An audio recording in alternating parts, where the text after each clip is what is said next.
welcome back everybody to another very nice podcast. Today we have Corbin. And that's it. Me and Corbin. Mm-hmm. Yep.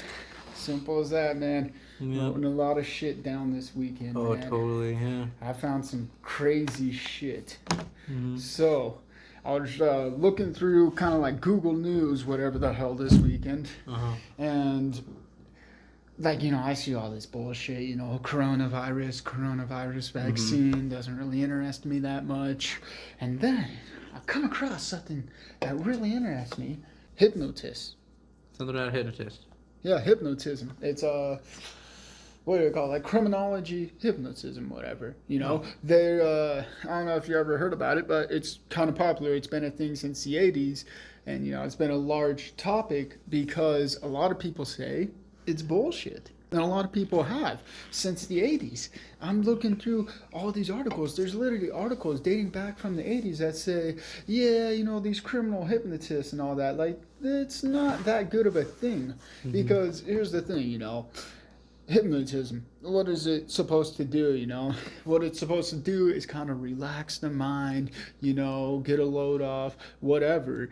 And like it's used for kind of like meditation purposes. These hypnotists use it to help their clients meditate and all this. And like the very last thing they do is to get the truth out of them. And even the hypnotists say, they're all like, yeah, but it's not very trustworthy what they say on their hypnotism. Yeah, exactly. Well, after 40 years, it's being dropped. They're not doing it anymore. Yeah. And Texas is one of the biggest states that has done it. This guy named Charles Don Flores, he was convicted in 1998 of a murder after his neighbor was hypnotized to recall the features of two young men entering a victim's home. Yeah, the description changed before and after the hypnotism. Yeah, 2007. This guy named Casol, I couldn't pronounce his last name, was convicted of a stabbing death. He was found guilty after the police released a sketch described by a hypnotized witness.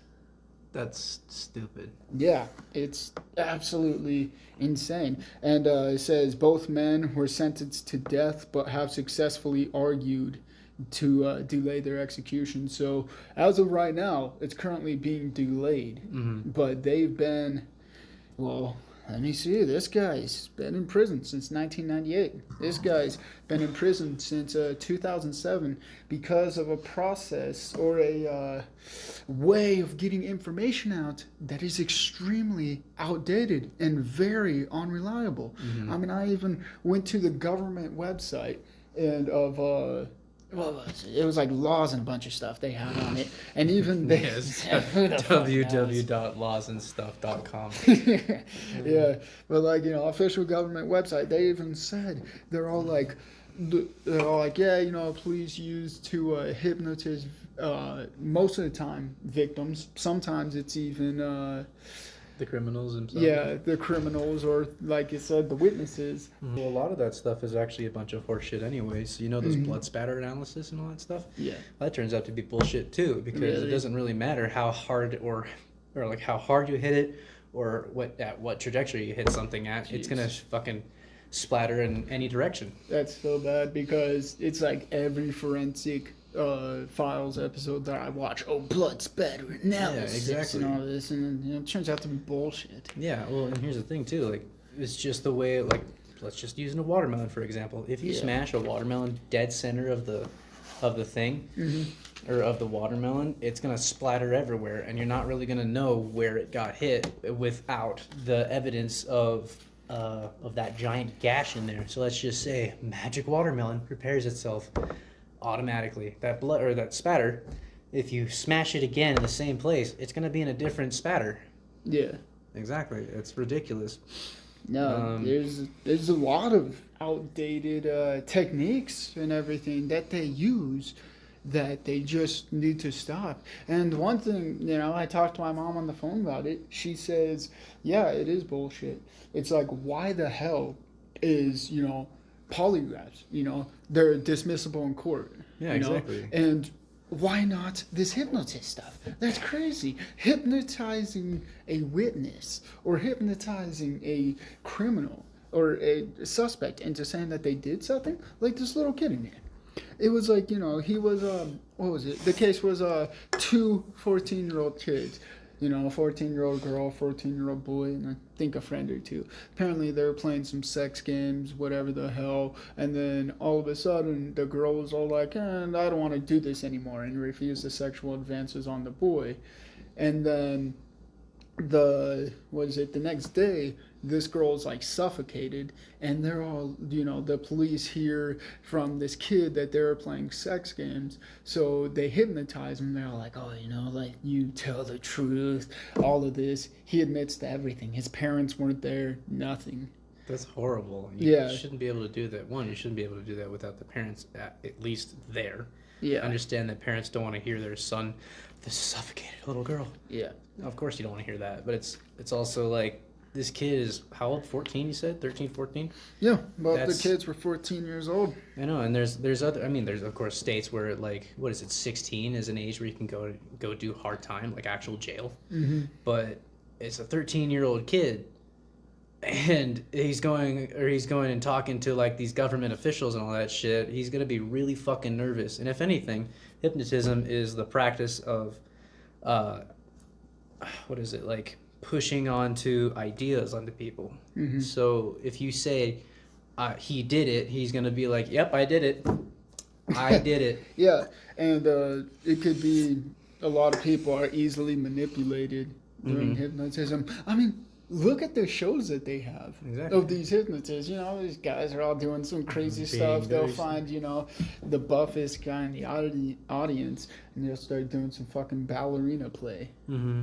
That's the stupidest thing ever. I mean, it's absolutely crazy. And luckily, after 40 years, it's being outdated. They're saying they can't use it anymore. Mm-hmm. And nobody really even uses it anymore except for Texas. Mm-hmm. I don't know why. It's like Texas Rangers, for whatever reason, they really like that stuff. And I'm not sure what it is about it. Like, I'm not sure what interests them about it so much. But apparently 10 men have been freed so far. Since 1980, 10 men have been freed because of crimes that they admitted to doing, or, crimes that witnesses said, whatever the hell, be under hypnotism. These confessions that were under hypnotism. Also, another interesting fact, from 1990 to 2012, there were, I think they said, 120 officers that were trained to be hypnotists. Because the police, they train them themselves. They go to this they go to this school over in Dallas, Houston, wherever, and they train them themselves. That's stupid. Yeah, and here's an interesting fact. In 1990 to 2012, or 1990 to 2000, there was about 200 people that were trained, like 200 officers. From 2010 to 2010, there were 10 of them that were trained. What the hell? Yeah, it literally makes like no sense. I mean, they were just trying to get these people. They were just trying to get these officers to like sign up for this stuff and be classified as a hypnotist, because that's the thing about it. It has to be done by a trained hypnotist. Well, they train their own people. Mm-hmm. And that's the only thing about it. It's like, oh yeah, it could be used in court so long as a trained hypnotist is present. That's ridiculous. It is absolutely ridiculous. I can't understand it for the life of me. So that's the thing too. Hypnotism only works on somebody who wants to be hypnotized. Mm-hmm. It's like you can't just go, and then they're like, "Oh, I'll do whatever you say, man." Yeah, I heard about that. Yeah, it's ridiculous. There's overstimulating somebody. So like, here's a cool thing: if you wave your hand over a crab for long enough, like really fast, it'll sit there.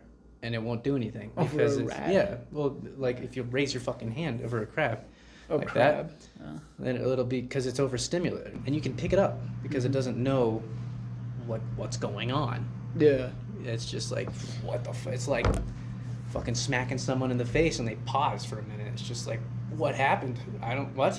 Yeah. Exactly. You know, these hypnotist sessions, the government website says, you know, they're supposed to be performed on rare occasions. You know, it's not supposed to be like a big thing that they do all the time.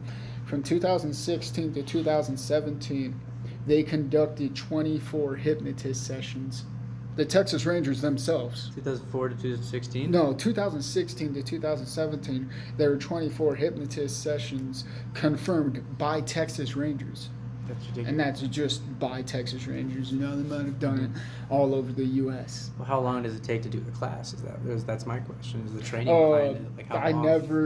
I never looked into it, but like I said earlier, you know, there were, you know, from 1990 to 2000, there were 240 officers that were trained to be hypnotists. It's ridiculous. And from 2000 to 2010, there was about 12 of them. Well, so those blood spatter analysis things, the courses that they take it's only 40 hours. Mm-hmm. 40 hours to be able to go into court and be like, yep, that's the blood spatter analysis, and then off they go to jail, and it could be a totally innocent person too. Yeah, that's another thing I'd have to look into. I'm sure there's a lot of outdated techniques, and Debunked who techniques, even yeah. knows what, you know, a dated technique is even more. Well, and that's the thing too. Like the only really actual incredibly incriminating evidence is DNA testing, Mm-hmm. because it's always like 100% every time. Yeah, that's true. But that's the thing too, is that DNA evidence can be tampered with because Yeah. DNA can be planted onto the scene. Oh yeah. There was, and I'm of course watching podcasts other than this one. Yeah. Oh my god, I'm so sorry, I'm a sinner. Anyway, the other podcast I was watching was talking about some cases that they had on, and the case was some girlie got taken into like a U-Haul truck, raped, and then Yeah. killed. Jesus And Christ. so this guy, it's just some random guy, I guess. I don't know what connection he had to the two murders. Mhm. But apparently they took his DNA and then set it inside the in the U-Haul. Yeah, they plant evidence. But here's the thing about it too. It wasn't actually the criminals that did it. It was a cop. ah, fuck. And so you got a crooked cop planting evidence on a scene, Yeah. and it's one strand of hair. And oh my God, how did that cop find that one strand of hair? You know, oh, it's hair. It's right here. It's DNA evidence. You got it. What about all the other shit? There's like semen fucking everywhere all the time. They Yeah. fucked some girl in a U-Haul and killed her. You don't think that there's like signs or like skin prints on her neck or like Yeah, handprints. or like maybe nails. Yeah, check her everything. nails and shit like that. Finger, skin underneath the nails. Yeah. Skin underneath the victim nails from when she was fighting. Blood exactly. underneath the victim's nails. There's Exactly. plenty of evidence. There's plenty of ways to get evidence for that. It's all DNA and it's 100% accurate. But that's the thing, though. It's a matter of being able to differentiate planted DNA versus the DNA from the actual scene. Yeah. Blood spatter's bullshit. So is fucking eyewitness, apparently, because Yeah. people don't know. Like, trauma does something to your fucking brain. It definitely alters the scene in your head. So let's just say the victim survived somehow, and it's, you know, it was dark, or their fucking eyes were closed, or like taped shut or something like that. I don't know. Yeah, or majority of witnesses. Yeah, are but they just, hear the voice, and it's just like, No, well, you get all these things where these people are behind a fucking glass window, and it's just like, I want him to talk, say blah blah blah, and you can't hear it quite well because, of course, shitty microphones. Yeah. And everyone sounds different. You ever heard someone talk over the phone versus in real life? Yeah. It's the same thing. Yeah. But Then yeah, they like- grab these bullshit witnesses that are hookers and bums. Exactly, That, yeah. you know, they go get paid to say anything. Exactly, yeah. It's just like, we'll pay you to say this. And it's, fuck yeah, man. If I get paid for just saying a sentence that would ruin someone else's life but fucking greatly improve mine, sure. Yeah, it's all manipulation. Says here, Texas Rangers are most prolific for hypnotism in Texas, performing at least 1,700 hypnotist sessions since 1980s. And it says more than 800 officers in Texas are approved to use hypnotism since the 80s. Well, shit. Oh, and here's the real ass kicker about that story. So the cop didn't get anything. He didn't get so much as a slap on the wrist. Yeah. nothing happened. It's kind of like who was it? Rodney King in the 90s. Maybe. Yeah, I believe it was Rodney King in the 90s. Police beat the hell out of him. It was like 4 fucking police officers just beat the shit out of him with their batons while he was lying on the ground. Exactly. And none of those officers were arrested. Exactly. And then you get like the only way an officer actually gets anything, like gets their comeuppance, is if people fucking protest for it. Yeah. You know, like with the George Floyd and all that shit. Yeah. They just so many people protested for this shit. And he's a murderer, and it's just like, yeah, he fucking killed somebody. Yeah. I understand being an officer of the law isn't exactly the easiest fucking job. Yeah. But it's also a matter of training and having the right people on the job in dealing with these things. And I mean, George Floyd, you know, the more we find out about him, the more we find out, you know, people say, oh, it's not the police's fault and everything. And it's true that he had lethal doses of drugs in his system. It was one particular drug that's really swept America. They give it for detoxing. People on meth, and like it's even worse than meth, but they give them this drug to detox, and like it's like super bad. But fentanyl.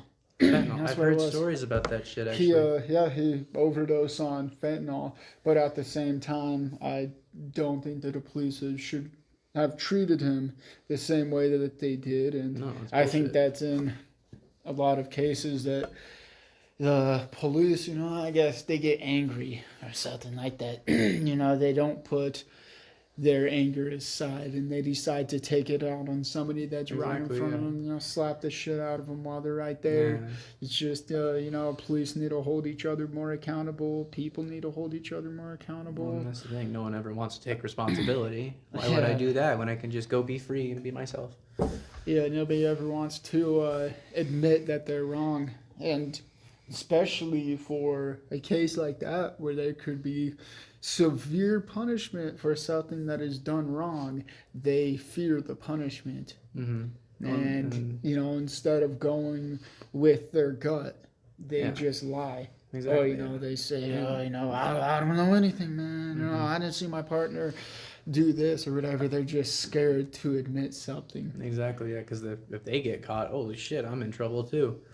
Well, and that's the thing too. Like, I know the dangers of being a cop in prison. Like, imagine that shit. Fucking fearing for your life and your asshole. Butthole pucker factor is through the roof. Basically, taste your clothes in your throat. Yeah. But that's the thing too.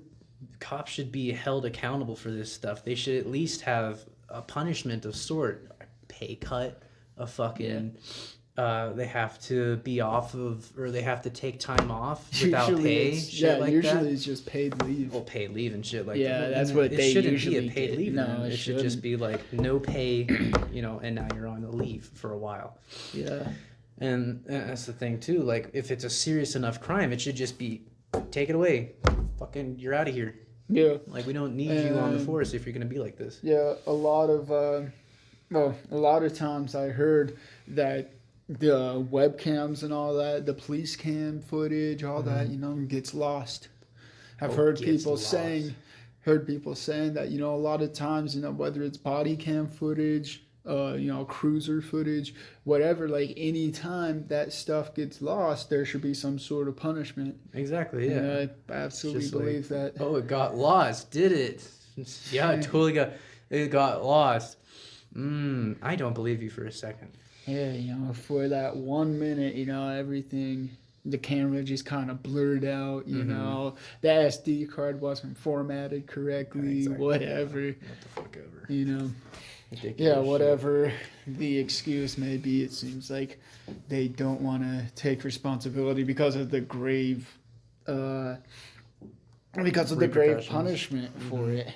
And, I mean, that's why, you know, these police officers and, you know, more than that, they're friends, you know, they should be holding each other accountable. And I think I think I see that somewhat. Like I've seen videos and stuff of like this one officer. You know, there's this one guy's on the ground. He's handcuffed. You know, he slaps the shit out of the guy out of anger, and this cop just gets angry and throws him in the back of the cruiser with the guy. Shit. And that's ultimately how it should be done.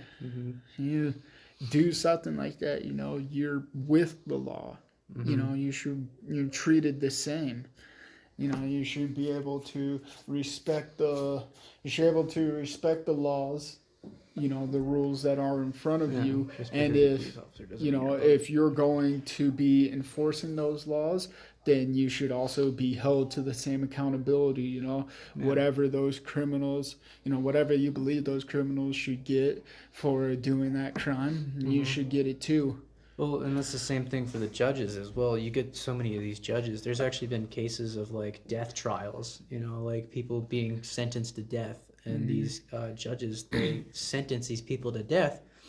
And then, you know, later at a whatever time, you know, whenever it is, their case comes out and it's just like it completely proves it's compelling enough evidence to where this person is utterly and completely innocent. Yeah. And the judge is like, no. Get him out of here. And the judge gets the final word, and it's ridiculous. And it's just because the judge doesn't want to be considered wrong. Yeah, you know, some states, like depending on what state you're in, your trial may not be up to the jury of your peers. You know, there's whatever many juries, and then they say, oh, majority, whatever. But in some states, it doesn't even matter what they say because the judge is just right there, like, oh, I don't agree with that. Exactly, and that leads way ultimately for ultimately the judge's decision. That's when it gets scary. When your life pretty much is in one singular person's hand. Exactly. Yeah. I think we talked a little bit about it before. Nick Yarris, the Fear of 13 and everything like that. Yeah, my mom's sending it up here right now. She's sending up the book and the DVD, but that's some interesting stuff. Nick Yarris, he was walking his dog one day and he gets raped by a weird high school student. Some high school guy came up and just started raping Nick Yarris, and beating on him, raping, fucking take his pants off and stuff. Yeah, out in Holy public, shit. like the nature, man. It was a weird case, but Nick Yarris, his entire life, he's been trying to hide that fact, and he did everything. He did drugs, he lied, he stole, armed robbery, didn't fucking matter. He did it all to kind of get away from that, and he never told anybody. And, at the age of 22, he's driving down the street or driving down the highway in this stolen car, and he gets pulled over. And, he starts having these flashbacks because, the year before that, these police stopped and beat the fuck out of him. Jesus. Yeah.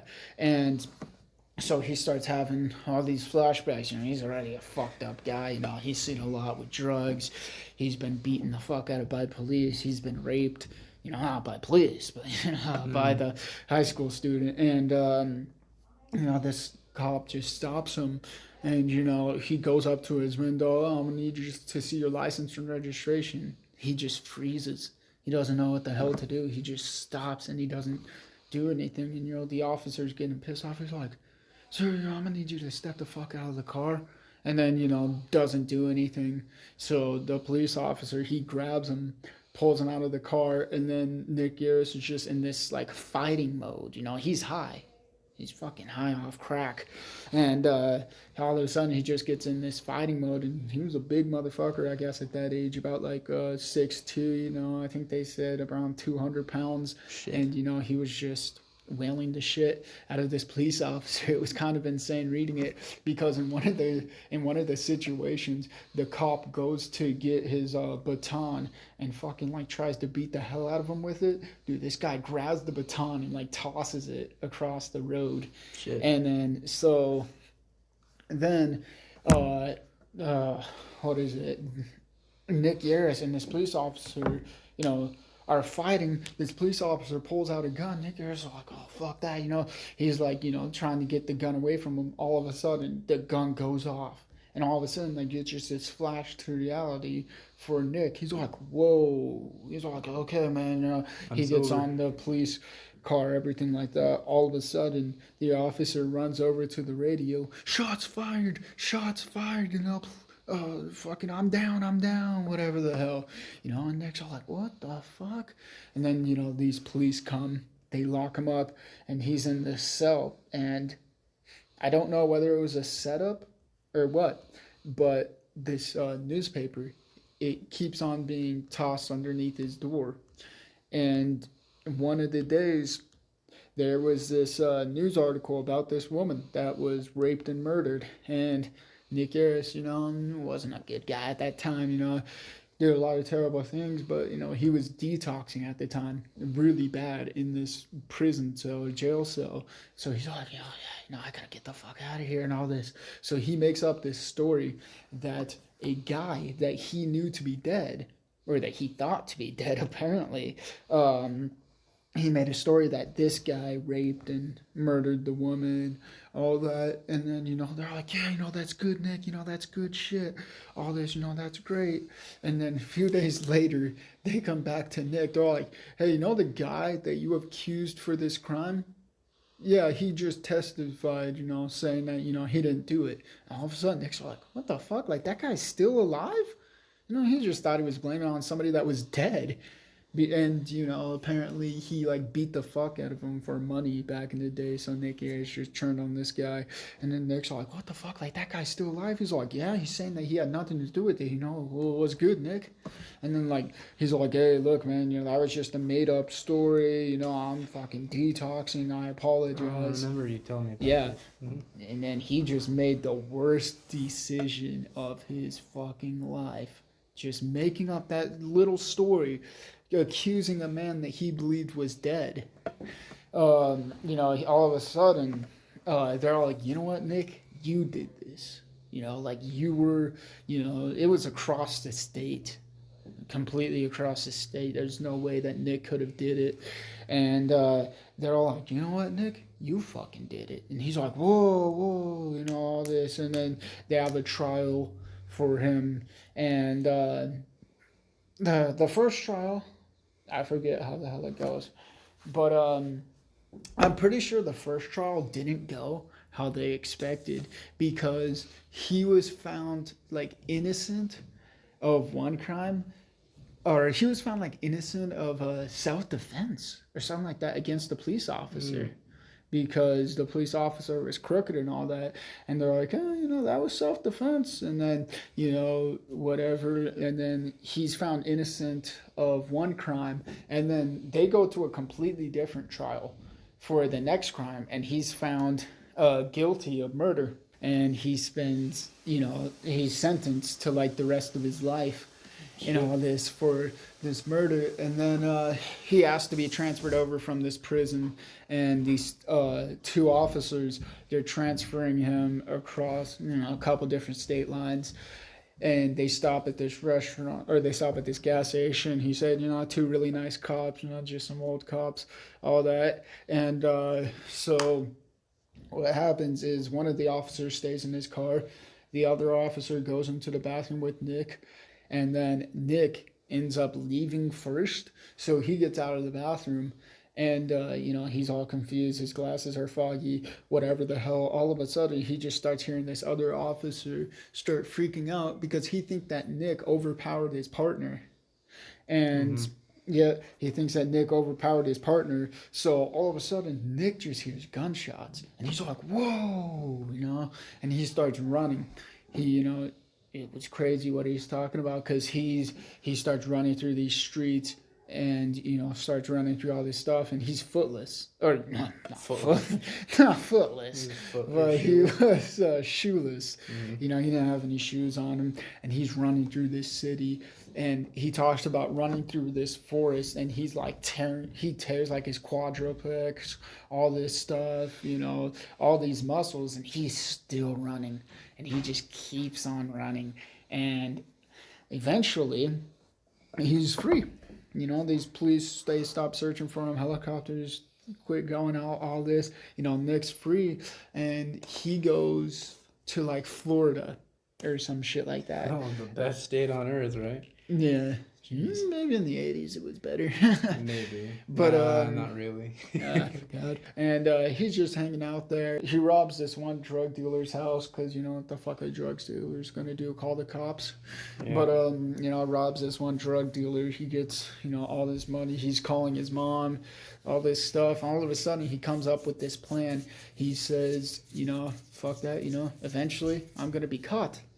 But what was it? He doesn't want to be caught, although he thinks he will eventually.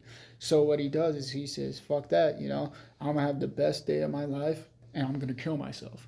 Well, shit. Yeah, he gets this, you know, he gets this raft. He gets this nice dinner, champagne, all this stuff, all of his favorite food, and he sails out into the middle of this ocean with the intention of eating all this food, getting drunk, and then slitting his wrist, waiting for the sharks to come, and then diving in with the sharks. And I think he was out in the middle of the ocean in this raft, and all of a sudden he's all like, nah, fuck that. You know, fuck this. I gotta go back. And so he turns himself in. And then, yeah, then that's where these police officers are fucking pissed at him. You know, this trial goes on for him running and all this, you know, all these other charges, probably a few of them false, probably a couple of them true, but he goes to jail in, I think it was Huntingdon, something like that. It was the hardest prison in America at the time, and he goes in there, and he's with this guy. And you ever hear of Buffalo Bill? Mm-hmm. Yeah, this Puts guy. the lotion on the skin. Yeah, or else it gets the hose again. And he's right next to this guy. His name's Gary Heidnick. He's the real Buffalo Bill. Holy shit. Buffalo Bill was a guy that had this well or whatever the hell, and he would feed these black people to each other to create the master race. What the fuck? Yeah, it was fucking Holy weird. shit. But yeah, that was this guy's cellmate. Jesus Christ. Or not cellmate, but you know, like, right next neighbor? to him. Yeah, and he talked about how all night Gary Heidnick would keep everybody on this block up, telling like the craziest stories, like the most disgusting stories, to the point where they couldn't sleep. And Jesus. yeah, and he was in this prison. I think he was in it for about 10 years, but during that time, you know, police beat the fuck out of him so bad, cracked his head. You know, he got all these diseases from prison, and then one day, somebody sets the prison on fire and has a riot. Holy shit. Yeah, and so he saw, you know, people getting killed, you know, murdered, whatever, stabbed. He was stabbed during the incident. He saw people kill themselves. Good. He talked about his experience in Huntington. I think he said that he saw 10 suicides. Holy shit. He said that it wasn't that uncommon for prisoners to be transported from one cell to another, escape the officers, and, you know, these guys, they would be on the second cell, they'd have their hands behind their backs, handcuffed, they'd run, jump over this ledge, and on purpose they'd go head first and splat on the ground just to kill themselves. Fuck, man. Yeah. And That's horrid. yeah, it's the craziest fucking book I've ever read. Like, it was so crazy. Like, you gotta read this book when I get it up here. But it was I originally figured out about it because of a Joe Rogan podcast. Oh, nice. Yeah, and then yeah, he has Nick Yarris on there, and Nick Yarris is telling his story and everything. I'm like, what the fuck? And so, like, right after that, I was like, bro, I gotta buy the book. And so I did, and I read it, you know, within like a month, and it was a crazy fucking book. At the end of it, like, you know, he talks about so much that you really feel like you're a part of his life. Mm-hmm. And, like, you know, when it ends happy. You know, the book ends happy. It talks about, you know, after weeks of them postponing when he was going to get out, because eventually, you know, they found out he was innocent. Surprise, surprise. You know, this guy that spent 30 years behind bars, 10 years in the hardest fucking prison in America. Jesus. So hard that, you know, they had a riot, it was shut down, and then they arrested a bunch of these guards for the shit that they used to do. Jesus. In fact, they used to have these things called gladiator nights, where they would take these two prisoners, and this was just for the enjoyment of the guards. They would take these two prisoners and have them beat the fuck out of each other. Jesus. And if these officers felt that these two prisoners were holding back, then they'd get the clubs out and beat the fuck out of both of them. Jesus. Like harder than those guys could beat up each other. Damn. You know, they were literally turning them into animals just for their enjoyment. But so he gets out of this. He gets out of prison. All this Huntington is shut down, of course. All these officers are arrested. I think he got a little bit of money from it too because of the diseases he got while he was in it. Mm-hmm. I mean, like they were really bad diseases. Like I think at one point, one of the guards was, oh no, what was it? No. So he developed this disease because the guards beat the fuck out of him so bad, knocked the shit out of his teeth, everything. He was like swallowing his own blood, and he developed some type of disease from that. I forget what it was, but that was one of the things that happened, and he was extremely sick while he was in prison. So, you know, last week that he was in prison, they keep on postponing it. You know, they keep on getting him excited, thinking that his parents are going to be there, everything. And then they're like, nope, not today. Nope. Finally, he fucking gets out.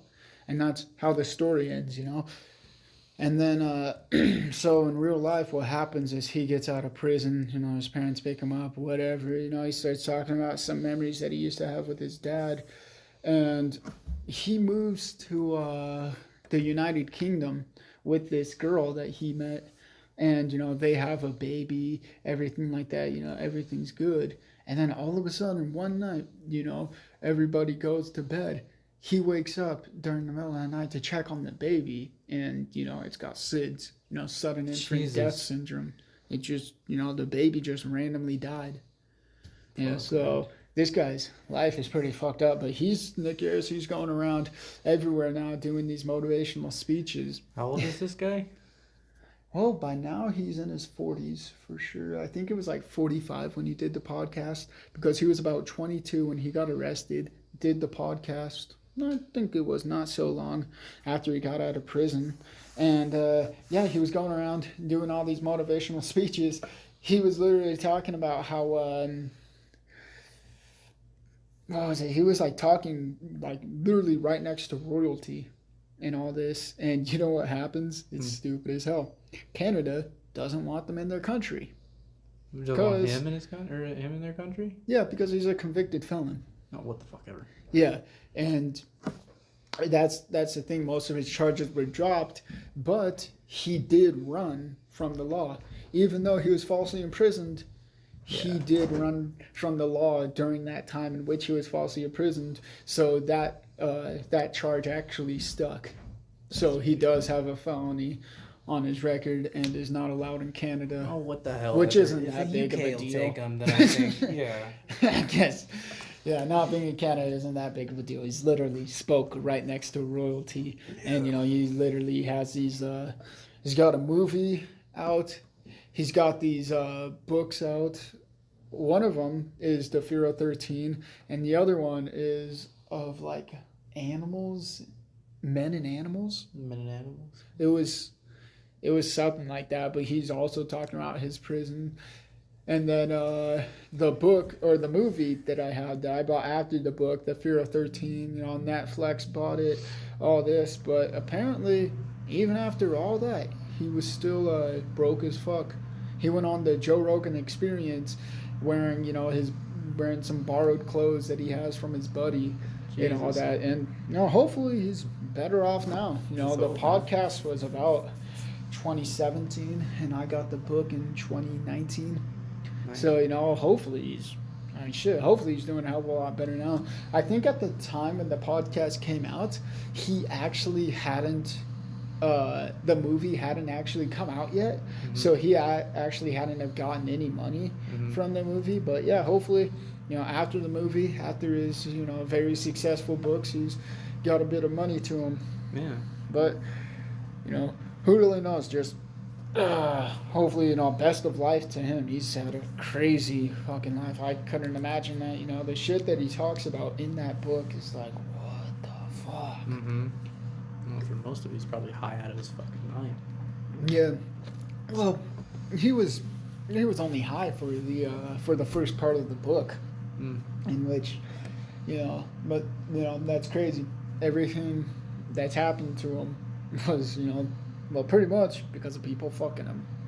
One time, the first time, he gets raped and, like he doesn't know how the fuck to deal with that. Like, geez, I couldn't imagine that. You're just on a walk with your dog. All of a sudden you get raped by some weird fucking high school kid. He was only like 12, 13 years old at the time. It's fucking horrible. Yeah. I couldn't imagine that. That's a strange situation. I'm not sure what the fuck happened there, but I'm sure that guy got some justice because Nick Yarris, he remembered everybody that ever did him wrong, and he called them out in that book. There you go. Yeah, so hopefully get the book up here pretty soon. I think my mom's sending it out today. So, in the next couple of days, I think Dewey and Mason really wanted to read it. I think we'll probably watch the movie first because I think the movie talks about a lot, but I think it talks about less than the book. That's usually how it goes. That's crazy, man. Yeah, but that really goes back to the topic of these crazy police officers. They get angry and some of them will fuck up your entire life. Because of one guy that gets lied to. Exactly. They're all like, oh, fuck you. You want to lie to me? I'll fucking show you. Exactly. You give you 20 years in fucking prison. It's like, really?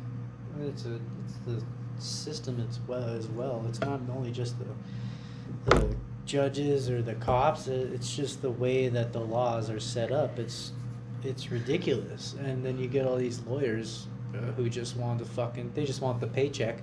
Oh, yeah. So they'll say or do anything to get that fucking paycheck. They'll lie through their teeth. Yeah.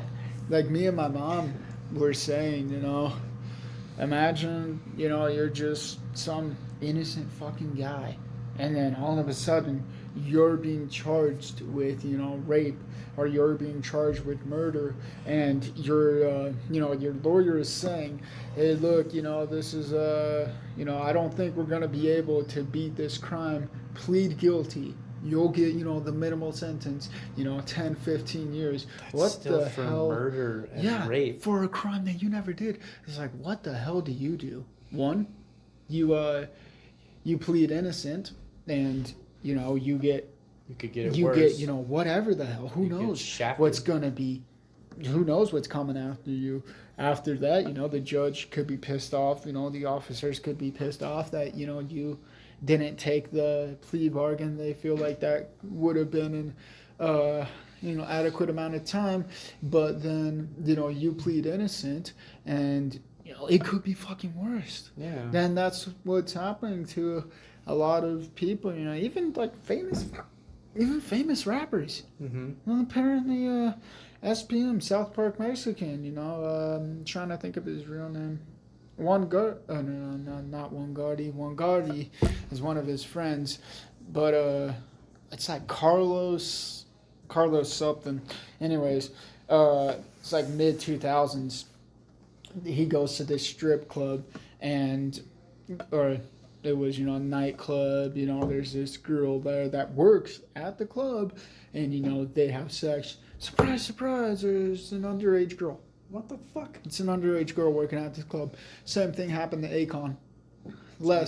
The less serious thing happened to Akon though. So what happens to SPM is that he is getting blackmailed by this girl for all this fucking money and all this stuff, and he's all like, man, fuck this.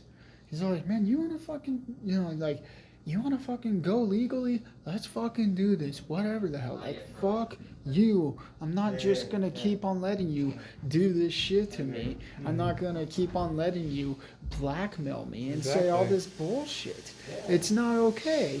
And then, so what makes it even worse is that it goes to trial, and then all of a sudden, these two girls that were his daughter's friends, they're all like, hey, let's get some money out of this guy. And they're all like, oh yeah, he raped us too. What? Like yeah, 15, I remember you told me about this. 15, 16-year-old They girls. didn't get shit. And then trial goes, is found guilty, 20 years, should be out in a year. But he does, he pleads innocent, of course. He didn't fucking do it. And all of a sudden trial ends, guilty. These girls are like, oh, wait a minute, we're not getting any money out of this? Yeah, well. And then they're like, can we just recant our previous statements? Like, I know this is a court of law, but can we just do that? And now SPM is spending his last couple of years in prison. Maybe he'll get out on a bail, or not bail, because I don't think bail was set, because most of the time it's not for these very famous rappers, which SPM was. But like probation and all that, or parole, maybe he'll get out on parole here pretty soon. He says that he would have a second trial, but he thinks that he's where he belongs. He thinks that prison is best for him because he was doing all these crazy drugs before, and he doesn't want to get mixed up in that again. He thinks that if he would have kept on going down that road, then he would have just died. But instead, he thinks that prison is a blessing, so he never did another trial. Damn. Not that, maybe, it would have been one. Nick Yarris, he tried to get several trials, but that never happened to him. And when it did, it took a while. In fact, the reason why he was found innocent. So what happens is Nick Yarris, he's being sentenced to death. All of a sudden, he gives this, he writes out this letter to the people that are carrying out his execution. He's like, fuck this. My life is fucking hell. If you're going to do it now. I want it right now. And they're like, whoa, man, before we do this, let's run, some of these tests, let's look at everything before that. And, he's like, no, fuck that. I want to fucking die. And, and then they're all like, I want to take this guy seriously. Let's look over his evidence. So the evidence from a few years back, it was semen evidence from the rape murder that while they were transporting it, the case broke. And so they were able to scrape up this little bit of DNA evidence, but this was mid-90s that this happened. And his lawyer was telling them, he's all like, look, if you want this little amount to be tested, you're going to have to wait about 10 years. We can't test it until the early 2000s because it's such a low amount. And they test it, and they're all like, hey, Nick, man, good news. You're innocent. Look at that. Look at that. Quote unquote evidence that was supporting the fact that you did this murder. Yeah, there is none. There is no actual logical evidence that you did anything like this. And but that's crazy how it all came about. He wanted to die. He really did, He, the first time he wanted to kill himself, didn't. And then the second time, he's all like, damn, now, I just want to do this. He had been practicing his speech. He read all these dictionaries, all these Bibles, everything like that. In fact, in one of his quotes, he's all like, oh yeah, I've studied, over 50 of the world's religions. I know 20 different languages, all this stuff. I could speak more beautifully than everybody that I ever knew because of the things that I learned while I was in prison. I'm ready for this.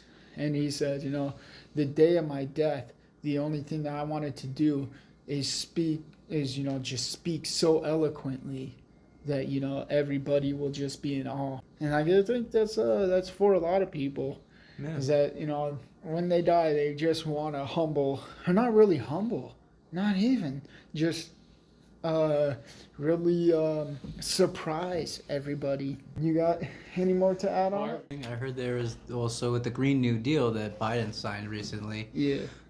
They're gonna start leaning off of fucking diesel and gas. Yeah. Almost completely, and they're gonna go straight to like alternate energies like wind and solar and all that stuff, which is actually pretty bad for the energy economy as it is right now, because most of our energy comes from oil. You think that'll make the gas prices drop? Probably. That's good. Gas prices have been fucking 5 crazy cents. lately. 5 cents for a gallon. Fuck yeah, give me that shit. In all reason, we should actually have 5 cents a gallon because we have way too much of a surplus of oil as it stands. Yeah. So, gas, oil, diesel, all this other shit. I wonder where they come up with those crazy prices. Well, that's it for today's podcast. Thank you for tuning in.